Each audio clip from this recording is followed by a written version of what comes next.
So, you want to beat Margit, huh? This piece of shit that they decided to throw as the first boss?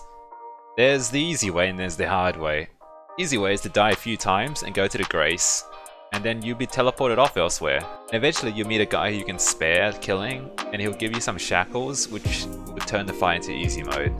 But, for you fellas that want to do it the hard way like me for some reason, let me give you the rundown.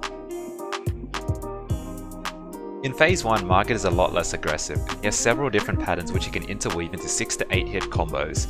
In Elden Ring, you want to use as many heavy or skill attacks as possible, as you can break the boss's poise, stunning them and letting you get a nice chunk of damage in.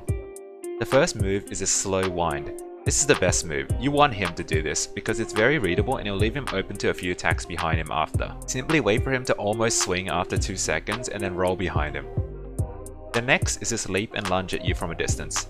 To dodge it, simply roll forward.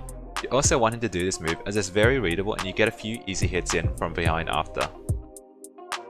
Next, watch out for this move that gets chained a lot.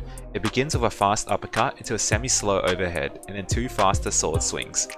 To dodge it, you can simply roll backwards or roll 3 times on each attack. Watch out though, because sometimes he doesn't chain it with the swords.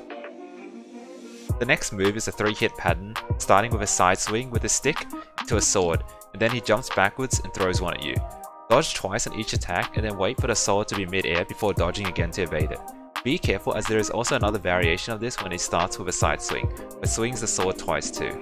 This will cover his Phase 1 abilities, but they aren't as easy to read all the time, as he will often chain these patterns with others into a 6 to 8 hit combos, so dodging backwards is the safest bet. At 66% health, he will hit Phase 2, signified by him leaping backwards and lunging at you with a hammer. Stay back to dodge his first hammer hit, then roll forward when he's mid-air to dodge his hammer jump. This will give you a window to attack once or twice. Roll away after, as it is very risky to stay close, because majority of the times he'll chain this into his Phase 2 attacks. In Phase 2, he gets a lot more aggressive, chaining combos even more, and he will gain new patterns. The first one will begin with a sword stab. If you're in range, he will combo into 4 more hits. Do not risk this combo and dodge backwards, as it is impossible to dodge all the hits when up close. The next is an overhead swing followed by a sword throw into a hammer jump.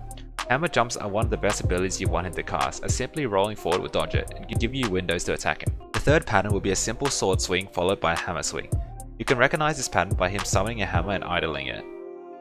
This will cover all his movesets and he will chain them randomly, so keep an eye out. Last of all, I recommend using a summon. It's very helpful in getting you past the Phase 1 without using any potions. Alright, that's all for this guide. Good luck killing him.